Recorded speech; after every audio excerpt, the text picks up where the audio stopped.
아멘. 여러분 노래 좋아하십니까? 노래를 좋아하지만 노래를 썩 잘 하지 못하는 분도 있습니다. 노래를 못하는 사람들을 음치박치라고 하죠. 네, 음치는 음을 내 마음대로 다스립니다. 뭐 잘해서 다스리는 게 아니라 그냥 막 부르는 거예요. 잘 안 돼요. 잘하고 싶어서 잘 안 되는 거죠. 박자도 마찬가지입니다. 자기는 즐거운데 남이 힘들어요. 나는 즐겁게 하는데 듣는 사람이 음이 너무 안 맞고 박자가 안 맞으니까 힘든 거죠. 우리나라 사람들이 여기를 좋아하는데 우리 주일학생들이 맞춰보세요. 돈 내고 노래하는 곳이 어디예요? 수빈아, 돈 내고 노래하는 곳 어디예요?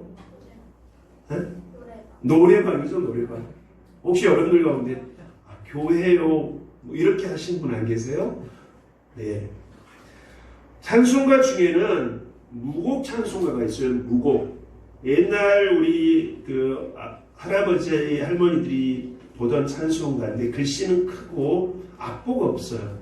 그걸 보고 노래를 부르는데 이게 안 맞는 거예요. 그래도 은혜가 돼요. 놀라운 거 아닙니까? 곡이 없어요. 악보가 없이 그냥 가사만 보고 다들 본인 나름대로 부르는데 은혜가 됩니다. 제가 몇 년 전에 중국에 갔을 때 그곳에 정조라는 신학교에 가서 이제 예배를 드리는데 찬송가를 펴보니까 악보가 없어요. 가사하고 그 다음에 뭐가 있냐면 1, 2, 3, 4 숫자가 있는 거예요. 그러니까 음표 대신에 그 나라는 숫자로 음표를 대신하는 거예요. 적응이 안 되죠. 우리는 늘 음표 가지고 음을 확인했는데 숫자로 나와 있으니 금방 감을 잡을 수가 없었습니다. 특송을 하나 하는데 이거 악보도 그렇지 그리고 중국말이라 굉장히 힘들었습니다. 한글로 써서 한 곡을 한 기억이 납니다. 제가 잘 아는 목사님이 있는데 이분도 찬송을 잘하는 건 아니에요. 그런데 찬송을 들으면 은혜가 돼요. 감동이 됩니다. 그 안에 그 노래를 부르는 그 사람 속에 사연이 있고 진심이 담겨 있기 때문에 노래를 썩 음악적으로 잘하는 것은 아니지만 그 노래를 들을 때 감동이 되고 은혜가 됩니다. 노래는 누가 하느냐에 따라서 그 노래가 달라집니다. 은혜 받은 사람들이 노래를 하면 그 노래가 감동이 되고 은혜스럽습니다.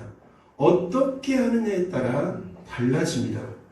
노래는 마음에 여러 가지 기능이 있는데 노래는 마음에 상처가 있는 상처를 치료하는 역할도 합니다. 그래서 심리치료 가운데 음악치료라는 게 있어요. 음악을 가지고 노래를 가지고 치료를 합니다.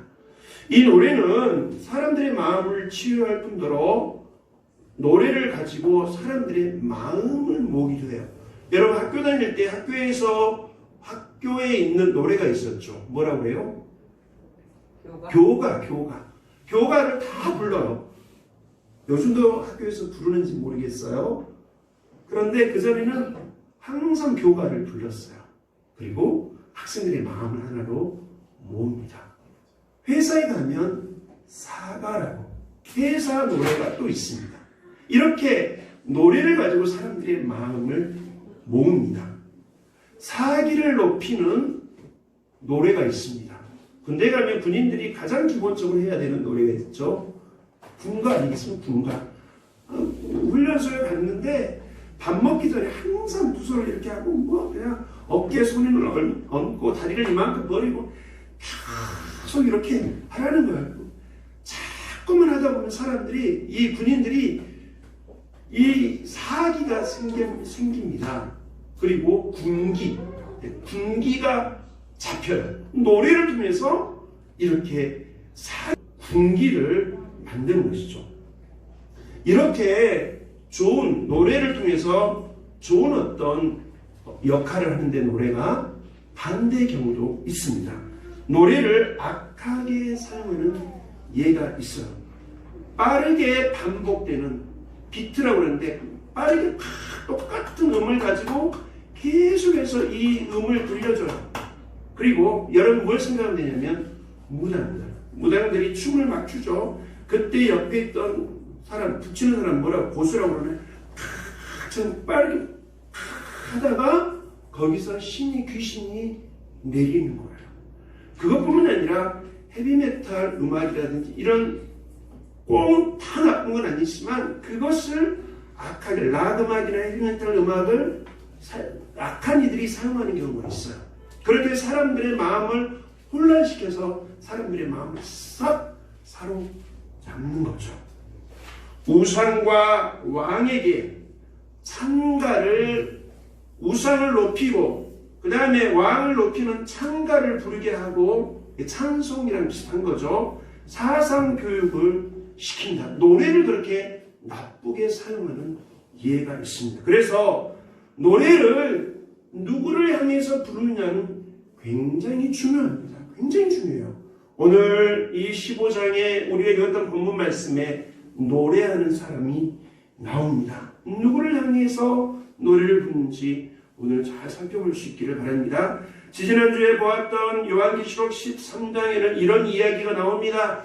첫 번째 짐승, 두 번째 짐승, 그리고 짐승의 모양을 딴 우상이 등장하는데 사람들의 이마와 손에 짐승의 수를 새기게 했죠?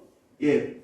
사람들의 이마와 손등에 짐승의 수 666을 새기게 하고 그 짐승에게 경배하도록 만들었습니다. 노래하게 만들었죠. 그렇게 하지 않으면 매매를 못하게 합니다. 경제활동을 못합니다. 그러니 얼마나 생활이 불편하겠습니까? 짐승이 사람들의 마음을 빼앗아 그에게 경배하고 노래하게 만듭니다. 그대로 시킨 대로 안 하면 너무 생활이 불편해요. 매매를 못해요. 일상생활을 하지 못하게 만듭니다. 지난주에 보았던 14장에는 14만 4천 명이 나옵니다. 그들은 숙련받은 사람들인데 그들이 하나님의 보좌 앞에서 노래합니다. 그 소리가 나는 물소리, 우레 소리, 검은 고 타는 소리와 같았다. 그들은 새 노래를 배워서 보좌 앞에 14만 4천 명이 하나님 앞에 합창을 드렸다. 이렇게 나옵니다. 그래서 13장에도 14장에도 노래하는 내용이 나옵니다. 오늘 15장도 마찬가지입니다. 이 노래의 이야기가 다시 나오죠. 이 노래를 부르는 사람들, 누가 이 노래를 부르는가?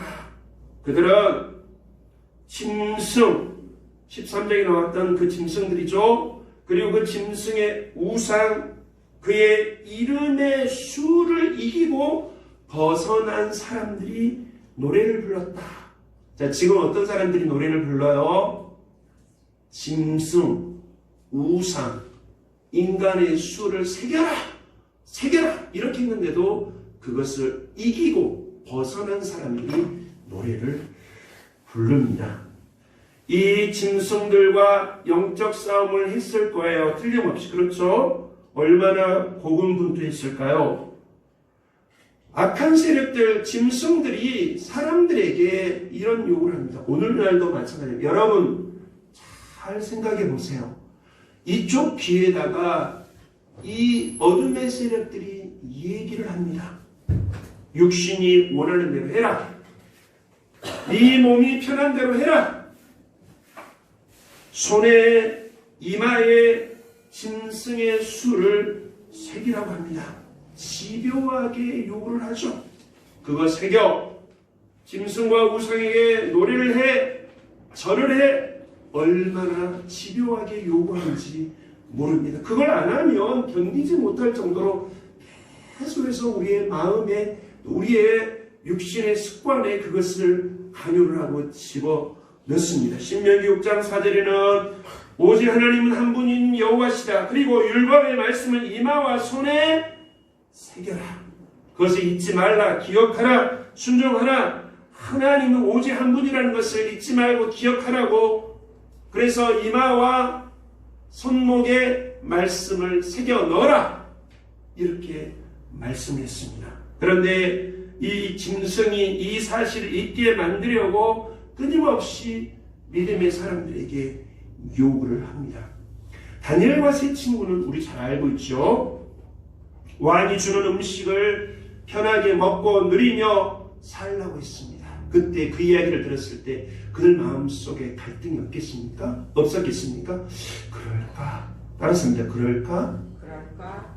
다 해보세요. 그럴까? 그럴까? 아니지. 아니지. 그럴까? 아니지. 아니야. 뜻을 정하고 말씀을 붙들어야지. 얼마나 처절히 치열하게 그 마음속에서 싸움을 했겠습니까? 이렇게 다니엘처럼 그런 상황을 이겨낸 사람들, 벗어난 사람들이 노래를 부릅니다. 이긴 사람들이 부르는 노래가 있으면 제가 여러분 주보에 그걸 적어놨는데요. 싸움이나 아니면 경기에서 싸워서 전쟁이나 경기에 나가 싸워서 이긴 사람들 개선문, 개선장군 그런 말 하잖아요. 이기고 돌아온 사람들 그들을 가리켜서 그들이 부르는 노래를 가리켜 무슨 노래라고요? 네? 계가 승리의 노래를 한자로 계가라고 합니다. 353장 찬송가 353장에는 이런 찬송이 있습니다.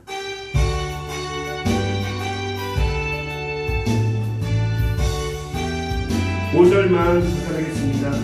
승리의 그날이 하고 계가를 불러 영광을 계가를 불러 주님께 돌리니 주님께 나의 주 그리스도 나를 속량했으니 나 십자가를 벗으노 유관쓰리. 여기에 나온 계가가 승리의 노래입니다. 이 영적인 전투를 하고 거기서 벗어난 사람들이 이제 승리의 노래를 부르는 것이죠. 예.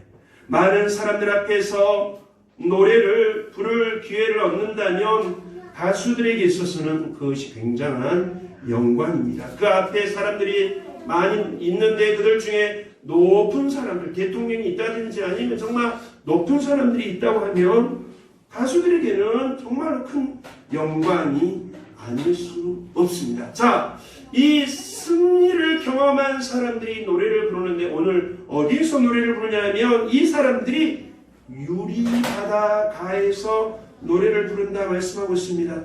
유리바다는 하나님의 보좌 앞에 놓인 수정처럼 투명한 것. 우리가 성막을 배울 때 보면 이제 성소에 들어가기 전에 안뜰에 들어가면 가장 먼저 등장하는 게 번제단이죠. 거기서 제물을 잡아서 피를 흘리고 그리고 각을 뜨고 불로 태 하나님 앞에 드립니다. 그러면 제사장들이 손에 피가 다 묻지 않습니까? 그 다음에 가는 곳이 어디입니까? 물두멍. 물이 담겨있는 큰 옷으로 만든 큰 대야입니다. 거기에서 손을 담는 것이죠. 자, 그것이 바로 바다라고 합니다. 노대야, 이 바다라고 하는데 그것을 오늘 말씀에는 유리바다라고 말합니다. 성소에 들어가기 전에 있는 그것이죠. 그 바다가에서 그들이 검은고, 하나님이 주신 검은고, 현악기 검은고를 틀면서 하나님 앞에 노래를 합니다. 노래를 하는데 무슨 노래를 하냐면 따라서 합니다. 모세의 노래, 어린 양의 노래. 자, 말씀 요한계시록 금방 읽었던 15장 2절부터 나온 말씀에 이제 거기에 그 노래의 내용이 나옵니다. 이 노래는 신명기 32장, 즉 이스라엘 백성들이 광야 생활을 다 마치고 나서 가나안 땅 들어가기 전에 부른 노래입니다. 신명기 32장. 거기에는 모세가 그동안 이스라엘 백성들을 인도했고 누구에게 바통을 넘겨줍니까? 여호수아에게 바통을 넘겨줍니다. 그래서 신명기 32장 44절에는 모세와 여호수아가 노래를 가르쳤다 이렇게 나와요. 그 신명기 32장 내용을 요약해 놓은 게 오늘 요한계시록 15장의 이 짧은 노래입니다. 그런데 여기에는 왜 모세의 노래, 어린 양의 노래라고 했냐면 여기서 말하는 어린 양은 누굽니까? 예수님입니다. 예수님은 구약에, 예수님의 이름의 뜻이 뭐냐면 구원입니다. 그리고 구약에는 이 예수라는 이름을 구약에는 여호수아, 예수아라고 했습니다. 그래서 우리가 여호수아, 예수아, 예수는 동일한 이름이라는 거죠. 32장 44절에 모세와 여호수아의 노래를 오늘 표현을 여기서는 요한계시록 15장에는 모세의 노래, 어린 양의 노래라 이렇게 표현하고 있습니다. 이스라엘 백성들은 어쨌든 많은 실수했지만 광야 생활을 잘 이겨내고 오늘 이곳에서 이제 가나안 땅 들어가기 전에 모세와 여호수아가 가르쳐준 노래를 신명기 32장에서 했고, 그리고 오늘 지금 사도 요한은 승리한 백성들과 함께 이 노래를 부르고 있습니다. 이 노래는 어떤 내용이냐면 우리 다시 한번 그 내용을 보도록 하겠습니다. 주 하나님 잘 들어보십시오. 주 하나님 곧 전능하신 이시여 하시는 일이 크고 기이하시다. 기가 막히고 놀랍다는 것이죠. 만국의 왕이시여 주의 길이 의롭고 참되시도다. 주님은 우리의 길을 인도하시는데 그분의 길은 항상 의롭고 참되십니다. 주여 누가 주의 이름을 두려워하지 아니하며 영화롭게 하지 아니하오리까. 그 뒤에 조금 설명을 드리겠습니다. 오직 주만 거룩하십니다. 주의 의로우신 일이 나타났음에 만국이 와서 주께 경배하리이다. 신명기 32장의 흰 노래를 이렇게 요약을 해서 말씀하고 있습니다. 여기에 보면 결국 이 노래는 무엇을 말씀해 주고 있냐면, 요약을 하자면 오직 주만 찬양을 받으셔야 합니다. 할렐루야. 오직 주님만 찬양을 받으셔야 합니다. 이스라엘 백성들은 하나님의 선택을 받은 민족들이었습니다. 훈련을 하고 또 혼나고 이런 과정을 겪었는데 결국 그 일을 겪으면서 이스라엘 백성들이 결론을 어떻게 내야 맞냐 하면 오직 하나님만 우리의 노래를 받으셔야 됩니다. 짐승은 끊임없이 엉뚱한 것을 요구하고 우상에게 절을 하고 우상에게 노래를 하라 끊임없이 요구를 하지만 결국 여호수아와 모세가 백성들을 모아놓고 다시 한번 강조하는 것은 오직 여호와 하나님께만 노래할지어다. 할렐루야. 어떤 사람도 어떤 우상도 아닌 오직 찬양은 하나님만 받으셔야 합니다. 누가 감히 오직 주만, 만국이 주님 앞에 오직 주만 이렇게 강조하면서 하나님께만 노래할 것을 말씀하고 있습니다. 예레미야 10장 1절부터 10절에는 우상과 하나님에 대한 말씀을 하고 있습니다. 자, 여러분 예레미야 10장을 한번 찾아보겠습니다. 렘이라고 나와있죠. 예레미야 10장 1절부터 11절 거기에는 우상과 하나님에 대해서 말씀하고 있는데 왜 이 말을 예레미야가 하냐면 이스라엘 백성들이 당시에 하나님만을 섬겨라, 생수의 근원 되신 하나님을 섬기라고 했는데 이들이 생수의 근원 되신 하나님을 버리고 그리고 스스로 웅덩이를 파는 우상 숭배의 일을 계속했기에 예레미야가 오늘 비교를 하고 있습니다. 하나님과 그리고 우상에 대해서 비교를 해서 말씀하면서 예레미야가 결론을 맺고자 하는 것은 뭐냐면 오직 여호와 하나님께만 예배를 드리라는 거죠. 자, 예레미야 10장 1절부터 10절에 보면 우상을 섬기는 이스라엘에게 전합니다. 우상을 섬기고 있는 그들에게 왜 하나님만을 섬기라고 했는데 우상을 섬기느냐? 첫째 말씀하고 있는 게 뭐냐면 여러 나라의 길을 배우지 말라. 여러 나라의 길. 이스라엘 백성의 주변 국가들은 뭐 했습니까? 우상을 섬겼어요. 바알을, 아세라를 그들이 섬겼습니다. 몰록을 섬겼어요. 자식을 제물로 바쳤습니다. 그렇게 하면 기도가 응답될 줄 알았죠. 자기 자식을 어떻게 제물로 바칩니까? 그 이쁘고 아까운 자식들을. 그런데 자기들의 어떤 소원을 이루려면 저 자식까지도 제물로 바치려는 그런 어떤 악한 믿음을 가졌습니다. 그들 주변에 다른 길을 쫓지만 자꾸 딴 것 쳐다보면 하나님께 집중해야 되는데 딴 것 쳐다보면 안 된다는 거죠. 여러 나라의 길을 배우지 마라. 두 번째, 하늘의 징조를 두려워한다. 너희들이 하늘의 징조를 두려워한다. 두려워하지 말고 하나님을 두려워하라고 말씀합니다. 여러분, 무당은 사람을 두렵게 만들어요. 무당 찾아가 보신 적 있습니까? 예수 믿는 사람들 중에서도 간혹 있다고 해요. 무당에게 찾아가면요. 무당은 결국은 굿을 하게 만들어요. 굿. 네. 굿을 하게 만들어요. 그리고 더 큰 굿을 해야 된대요. 그러면서 그가 늘 얘기하는 게 뭐냐면 두렵다니. 이렇게 하면 안 되고 이거 하면 안 되고 저거 하면 안 되고 계속 그렇게 하면서 사람들 마음속에 두려움을 갖게 합니다. 종으로 만들어버리죠. 이단도 마찬가지입니다. 이단 사이비 교주들도 마찬가지예요. 사람을 두렵게 만듭니다. 그래서 오늘 하나님 말씀하시기를 다른 것 두려워하지 말고 하나님의 말씀을 두려워하라고 했습니다. 부적을 붙이라고 해요. 부적을 써주고 부적을 집에 붙이라고 합니다. 그리고는요, 부적을 이것을 띄면 큰일 날 것처럼 얘기를 해요. 사람들의 영혼을 딱 사로잡아서 이제는 사로잡히면 이리 끌면 이리 가고 저리 끌면 저리 가는 거예요. 우상에게 자꾸만 결국 노래하며 그에게 경배하며 매달릴 수밖에 없습니다. 그래서 예수 믿고 회개한 사람들이 먼저 찾아온 게 뭐냐면 마음의 평안입니다. 담대함이에요. 그래서 그 집 가서 어떻게 합니까? 부적을 띄어내고 그동안 섬겼던 거 다 불러 태우면서 이제 하나님의 나라를 선포하고 하나님을 섬기게 됩니다.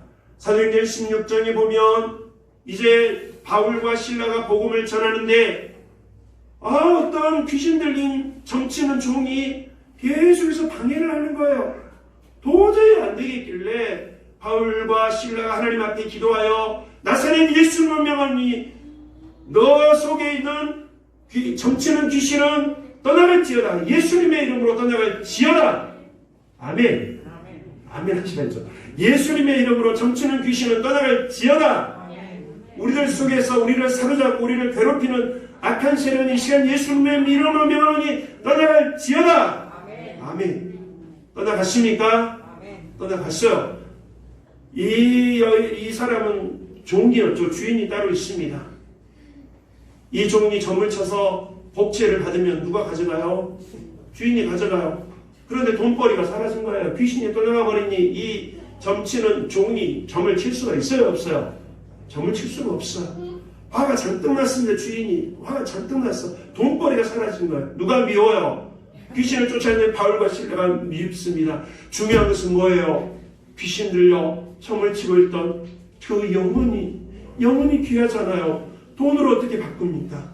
그 영혼을 돈으로 어떻게 바꿉니까? 그동안 귀신에게 사로잡혀서 귀신이 시키는 대로 하고 점을 치고 고통당했던 그 영혼이 귀하죠. 돈이 귀합니까? 그러나 주인의 눈에는 저 영혼은 보이지 않습니다. 이것이 세상이에요. 이것이 우상입니다. 그러나 주님은 천하보다도 더 귀하게 우리 영혼을 더 귀하게 여기십니다. 그래서 그 영혼을 어떻게 살리려고 합니다. 그분이 바로 저와 여러분들을 위해 십자가를 지고 돌아가신 줄 믿습니다. 천하보다 귀하기 때문에 예수님은 자기의 생명을 값으로 지불했습니다. 그만큼 우리의 생명은 귀합니다. 지금 우리의 상황이 어떠하든지 죄 가운데 있다 할지라도 주님 앞에 나오기만 하면 죄 문제 해결하고 우리의 그동안의 고통스럽고 나를 힘들게 했던 모든 것들을 주님이 해결하십니다. 이 여인, 종으로 부림받고 귀신에게 이리저리 끌려갔던 이 여인이 바로 예수 이름으로 귀신을 쫓아내니 회복이 됐습니다. 주인은 돈벌이 없어지니 저 사람의 영혼은 보지 않고 돈만 보이니 화가 잔뜩 났어요. 그래서 바울과 실라를 고소합니다. 이들이 우리 동네에 와가지고 우리 동네에 와서 엉뚱한 것 사이비 이단을 가르쳐서 우리를 힘들게 한다고. 결국 바울과 실라가 그래서 빌립보 감옥 들어간 거 아니겠습니까? 하지만 바울과 실라가 그 안에서 어떻게 했습니까? 두려운 거 없습니다. 여러분, 하나님의 사람들에게는 하나님께서 우리에게 주신 담대함과 그리고 용기가 있습니다. 어떤 상황도 두렵지 않습니다. 다니엘과 세 친구도 그들이 두려운 것은 불구덩이가 아니었습니다. 사자의 굴이 아니었어요. 바울과 실라가 두려운 것은 저 침침하고 어두운 저 지하 감옥이 아니었습니다. 오직 그들은 여호와 하나님만을 섬겼고 그분의 말씀만 두려워했던 것입니다. 그래서 그 바울과 실라가 그 감옥 안에서 하나님 앞에 찬송을 할 수 있었습니다. 찬송을 할 때에 갑자기 지진이 일어납니다. 이 옥터가 흔들리면서 문이 그냥 이 옥문이 열립니다. 놀라운 일이 일어났습니다. 그래서 그 간수가 자기의 칼을 빼들어서 자기를 용해요. 왜 이 죄수들이 옥문이 열려 도망가 버리면 결국 죽임을 당할 수밖에 없습니다. 간수 책임이니까. 그때에 바울과 실라가 그의 죽으려고 했던 그를 말립니다. 말려요. 그러면서 이 사람 하는 말이 형제들이여, 선생님들이여, 제가 어떻게 하면 이 상황에서 구원받을 수 있겠습니까? 그때 그 유명한 요한계시록 사도행전 16장 41절 주 예수를 믿으라. 할렐루야. 주 예수를 믿으라.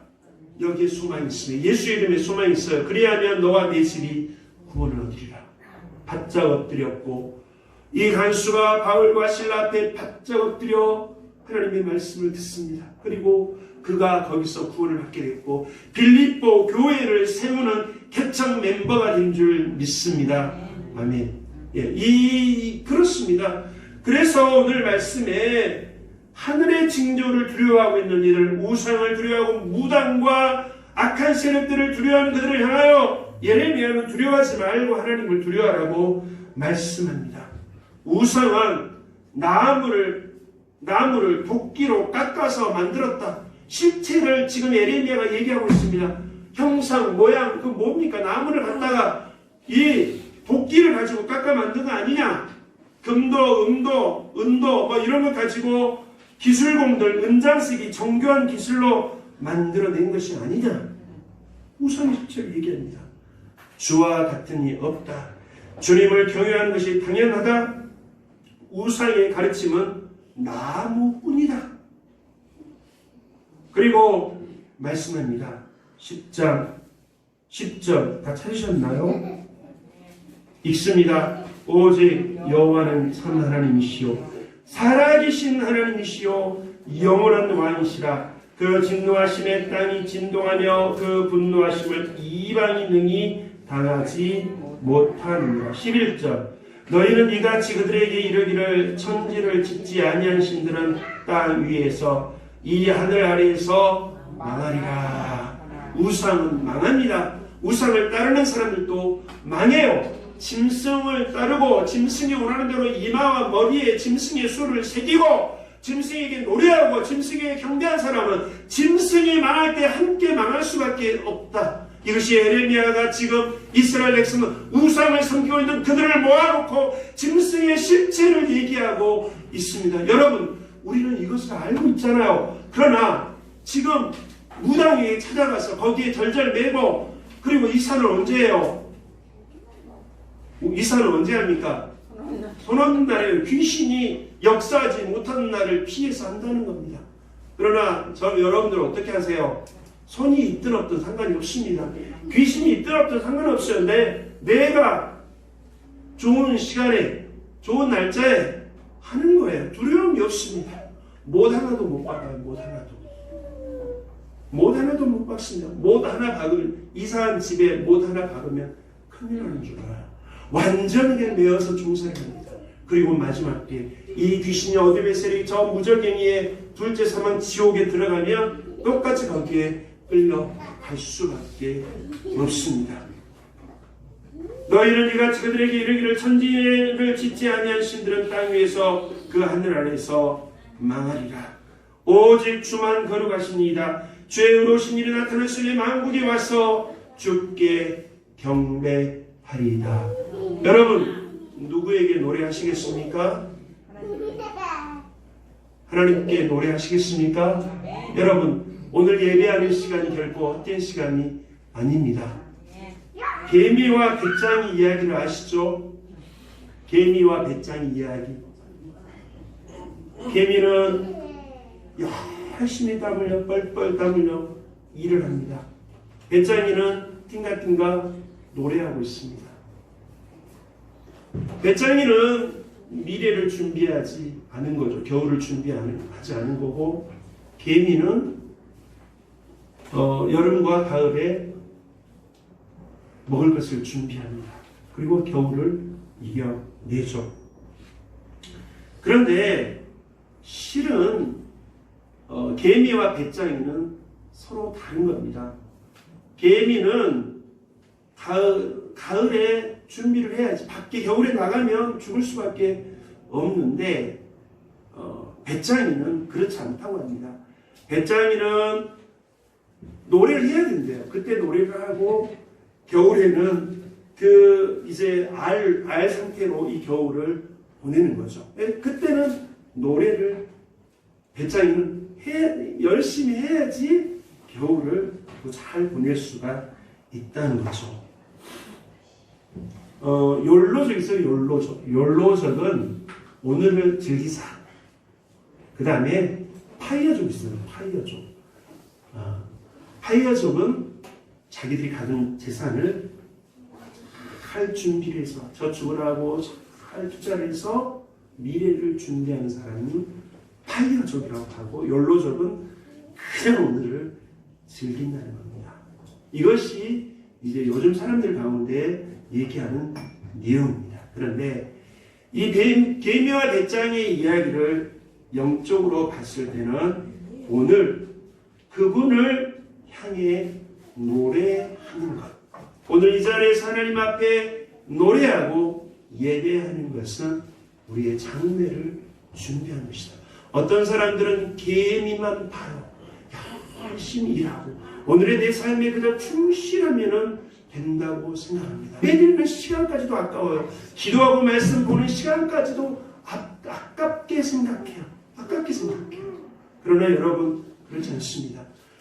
하나님의 사람들은 마땅히 하나님 앞에 예배하고 노래를 해야 됩니다. 그것이 우리의 미래를 준비하는 가장 지혜로운 일입니다. 오늘 주님은 이미 짐승과 우상과 그 표를 새기게 한 이 모든 것들을 이긴 이들을 가리켜서 그들이 바로 하나님 앞에 하늘의 유리바다 가에 서서 하나님의 검은고를 가지고 노래한다고 말씀하고 있습니다. 오직 누구에게요? 오직 주님께만 노래하는 사람들.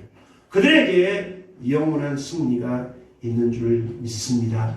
주님만 바라보는 저와 여러분들 되시기를 예수님의 이름으로 축원드립니다.